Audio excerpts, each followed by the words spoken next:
Ciudad Capital, noticias, entrevistas, análisis de la capital de México.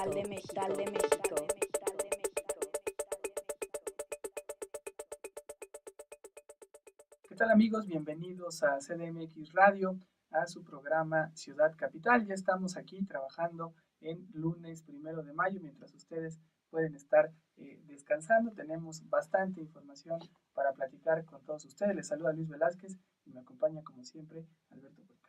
¿Qué tal Luis? ¿Qué tal amigos de Ciudad Capital? Pues así es, ustedes que tienen ahí la fortuna de estar en este puente del Día del Trabajo descansando, pues les damos el resumen de la información de la semana anterior, una semana pues también muy ajetreada en el tema político.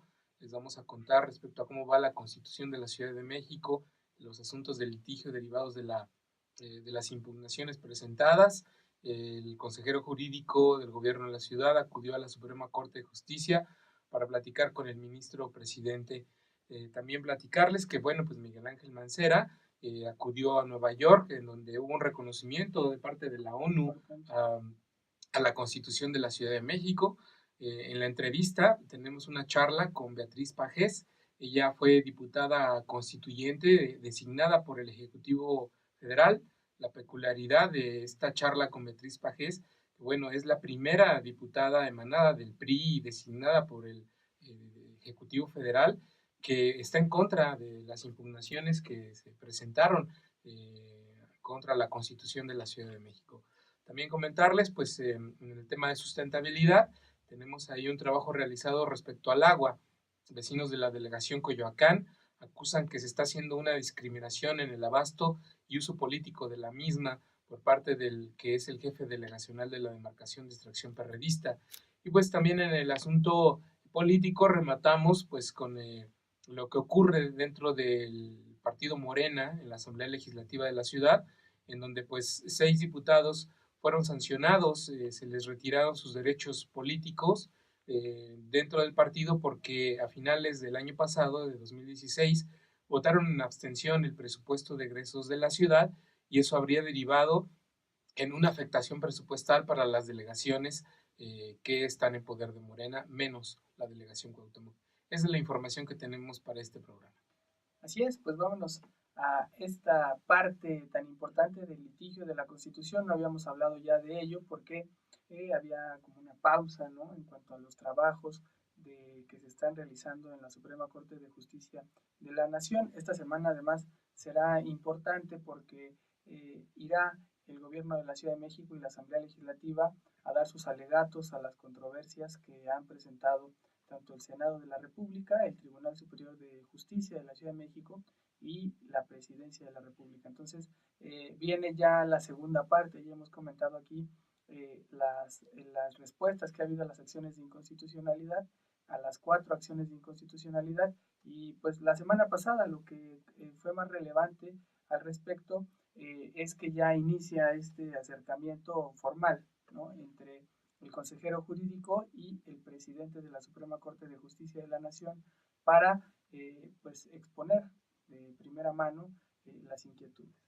Así es, el consejero jurídico acudió el viernes a una cita, fue breve, 30 minutos. Se reunió con Luis María Aguilar, el presidente de la Suprema Corte. Ahí le solicitó que en este tema de la Constitución pues pueda haber audiencias públicas para que distintos actores políticos y sociales pues den un razonamiento a favor y hasta en contra de la Constitución de la ciudad. A ese respecto ya hay un precedente. Ocurrió hace 10 años cuando la Corte discutió el tema de la interrupción legal del embarazo en esta ciudad.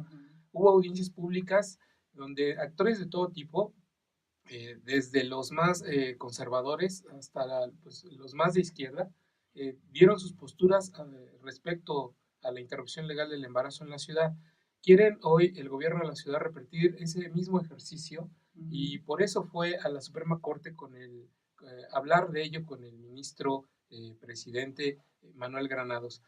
Tenemos esta entrevista con Manuel Granados a las afueras de la Suprema Corte cuando terminó de hablar con el ministro presidente. Vayamos. Hemos expresado primero nuestra petición de que las audiencias sean públicas, de que se puedan recibir a los delegados en grupos temáticos, que puedan también ellos expresar la argumentación a favor de la Constitución de la Ciudad de México. La respuesta del señor ministro presidente es que consultaría con los señores ministros en pleno esta posibilidad para ver de qué manera se resuelve esta solicitud.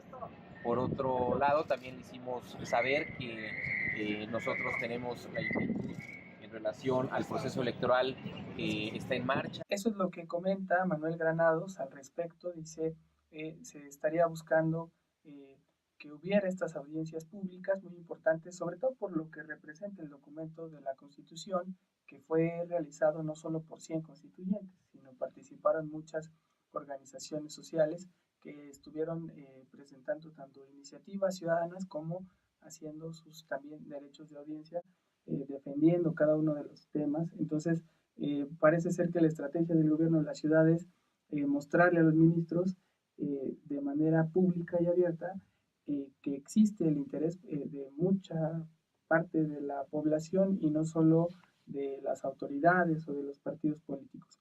Y bueno, creo que la respuesta hasta cierto punto fue muy solemne, ¿no? Mesurada, ¿no? Mesurada, por parte del ministro. Es un tema que, por lo que sé, porque pude platicar con Manuel Granados después de que sucedió este encuentro, de casualidad me lo encontré por ahí, le pregunté cómo había sentido este encuentro con el presidente, y él me decía que, bueno, pues había como que mucha formalidad y quizá como un poco de temor de entrarle más de lleno al tema de las audiencias públicas, por el hecho de que se pudiera generar un precedente, aunque como decías, ya existe el precedente, pero como que no se volviera esto algo pues ya habitual, ¿no? Para la Corte, que estuviera siempre ante esta presión de tener que abrir audiencias públicas para discutir temas, que en este caso diría yo si lo amerita, ¿no? Pero dicen, bueno, esto ya será el primer jaloneo que habrá que ver. Por lo que entiendo, el ministro lo va a turnar al Pleno y pues ya será el Pleno quien decida si habrá o no audiencias públicas. Sí, y además la Corte quiere de alguna manera sacudirse la posibilidad de que tenga, como dices, esa presión, incluso manifestaciones de Morena, sí, ¿no? Presión social bastante. De partidos, de organizaciones sociales pidiéndole para todo audiencias públicas, ¿no? Dirán los ministros, no es nuestro papel escuchar a los ciudadanos, podemos nosotros, este club de 11, decidir el futuro de la legislación y la constitucionalidad del país. Pero bueno, después de esta charla con el ministro presidente, también Manuel Granados abordó un tema que es preocupante, de la legislación secundaria en materia electoral. Dice que esto lo comentó también con el ministro porque hay muchas dudas respecto a que hay plazo perentorio para aprobar la ley electoral. De acuerdo con la Constitución Federal, la legislación electoral debe aprobarse a más tardar la última semana de mayo. En eso ha estado trabajando la Asamblea Legislativa de la ciudad con las leyes secundarias, porque después de mayo ya no puede haber ninguna reforma en materia electoral, pues se vienen las elecciones en el 2018. Entonces, al respecto, Manuel Granados comentó que el ministro presidente planteó la posibilidad de que en este asunto haya mayor celeridad para resolver por parte del ministro ponente Javier Lainez.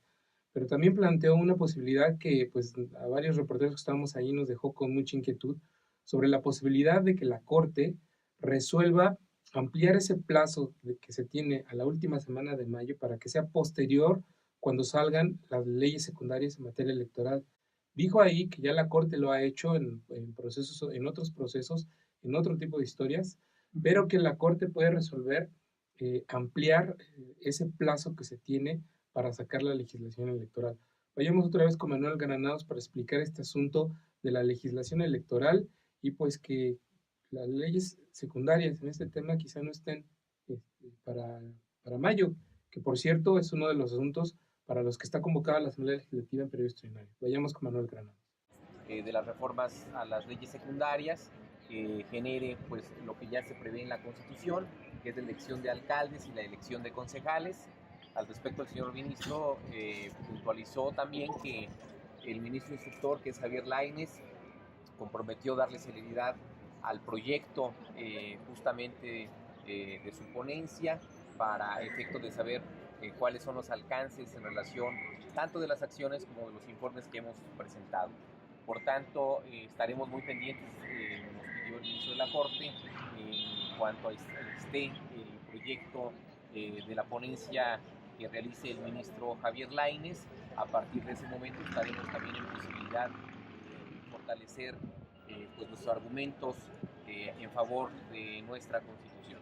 Es en esencia lo que hemos acordado. Le hemos entregado pues un proyecto también de grupos temáticos para que en su caso lo someta a la deliberación de los señores ministros de la Corte. Comentó también que hay precedentes, sobre todo en materia electoral, en donde la propia Corte puede autorizar la modificación de los plazos o los términos legales para la modificación de las leyes.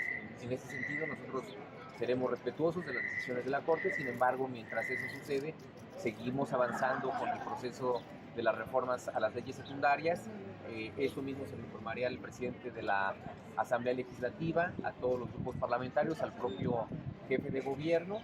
Hemos hablado también en relación a la inquietud de las y los constituyentes para que ellos tengan participación en el proceso de las acciones de inconstitucionalidad. Como ustedes saben, quienes participaron como constituyentes presentaron un recurso que es el de reclamación, que bueno, pues también está en trámite y que en ese sentido también nosotros estaremos muy pendientes de su resolución. Y finalmente la propuesta de que el propio jefe de gobierno sea recibido por el ministro presidente de la Corte, con base también en una primera audiencia de... Esas fueron las palabras de Manuel Granados tras salir de la Corte en este encuentro. Recordar que está pendiente también que vaya el jefe de gobierno a una reunión personal con el presidente de la Corte para discutir otros temas. Esta fue una visita que hizo el consejero por una petición propia. Sigue ahora el jefe de gobierno. Comentó la semana pasada que ya había tenido comunicación con el presidente de la Corte para agendar. Es cuestión ya nada más de definir una fecha. Y respecto al otro, pues mañana ya está convocado un periodo extraordinario en la Asamblea Legislativa, que pues esto sería quizá algo que deberían de tomar en cuenta en caso de que la Corte tomara una determinación, aunque puede suceder también que ellos ya legislen y la Corte más adelante emita algún criterio. Y también recordarles a nuestros amigos, el consejero jurídico nos informó que también mañana va a la Corte a presentar este informe de respuesta a las 3 controversias constitucionales. Recordemos que fueron 7 impugnaciones, 4 de ellas fueron acciones de inconstitucionalidad y 3 de ellas son controversias constitucionales. Una de ellas presentada por la Presidencia de la República, otra por el Senado y otra por el Tribunal Superior de Justicia. Respecto a esas 3 controversias, la Consejería Jurídica y la LDF tienen que rendir un informe de respuesta y mañana van a la Corte a entregarlo. Así es, y bueno, ya para completar este segmento sobre la Constitución, la semana pasada fue muy importante, podríamos decirlo, para la Constitución como tal, que tuvo un encuentro el jefe de gobierno, una invitación de la ONU en Nueva York para exponer la Constitución en la parte de lo que se refiere a los indígenas, ¿no? Esa es digamos, es la novedad a nivel internacional. La ONU lo que determinó fue hacer una invitación a todos los países para poder considerar lo que se plasmó en la Constitución de la Ciudad de México, al considerarlo de vanguardia, al considerar que es el primer ejercicio que se hace para darle un reconocimiento a los pueblos indígenas. Entonces, esta invitación que corrió a cargo de la Secretaría de Desarrollo Rural con Rosa Isela Rodríguez, que está al frente, que fue, entiendo yo que fue como el vínculo que atrajo a Víctor Toledo, que es representante de la ONU en México en la parte de los temas indígenas, y fue ese vínculo que se generó para darle este sustento legal a la Constitución y que pues llamó mucho la atención de la ONU, ¿no? Y de esta manera se formaliza este reconocimiento. Víctor Toledo, que por cierto participó en algunas mesas de trabajo en la Comisión indígena en la Comisión de Pueblos y Barrios Originarios y Comunidades Indígenas Residentes de la Asamblea Constituyente. Tuvo ahí varias reuniones con los que en su momento fueron los diputados constituyentes encargados de generar estos 3 artículos dentro de la Constitución, pues, que hablan de los derechos indígenas. Llamó la atención que en Nueva York estuvo ahí presente, muy presente en primera fila en la foto, con una constitución en la mano, Mardonio Carballo. Mardonio Carballo, quien en diciembre salió de la Asamblea Constituyente, renunció a este papel, acusando que las mesas deliberativas en donde se estaban discutiendo los 3 artículos relacionados con los derechos indígenas y toda la Asamblea Constituyente estaban siendo secuestrados por grupos políticos y que él había sido, pues, en su momento víctima de discriminación de parte de sus propios compañeros diputados de Morena, ¿no?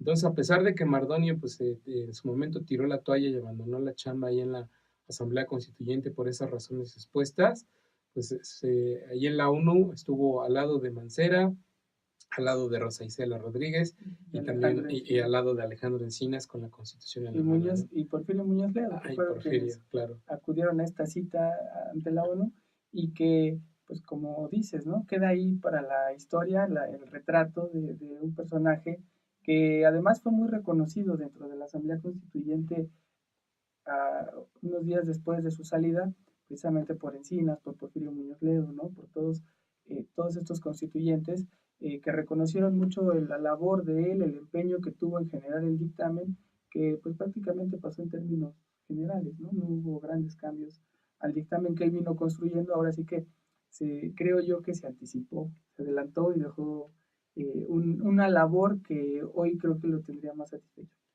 Fue el único de todos los dictámenes de las comisiones, de las comisiones dictaminadoras de la Asamblea Constituyente que se aprobó por unanimidad, porque además recordemos que antes hubo un proceso de consulta a las comunidades indígenas y pueblos de esta ciudad, en donde pues prácticamente el dictamen ya venía con la condicionante de que era vinculatorio, es decir, no se le podía cambiar ni un punto ni una coma a lo que los pueblos habían aprobado en esas consultas.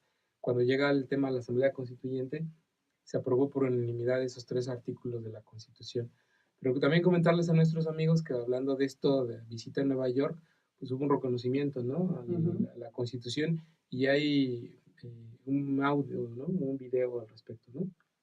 Parece que sí, tenemos un video ahí, algunas imágenes más bien de la visita que tuvieron por Nueva York el jefe de gobierno para hacer esta exposición ante la ONU de lo que será pues esta invitación formal de la ONU para que este documento no quede solo aquí en México, sino también se pueda replicar en varios países que tienen población indígena. Vamos a ver algunas de estas imágenes y pues ya con esto cerramos lo que es la Constitución y pues nada más queda como reflexión esta moraleja de que a veces no hay que anticiparse para tomar decisiones, ¿no? Así es. Y a propósito de eso, vámonos a la entrevista donde tenemos un personaje que también parece que ha reflexionado un poco en cuanto a su papel dentro de la constituyente y también lo que sucede ahora con las impugnaciones de la Constitución.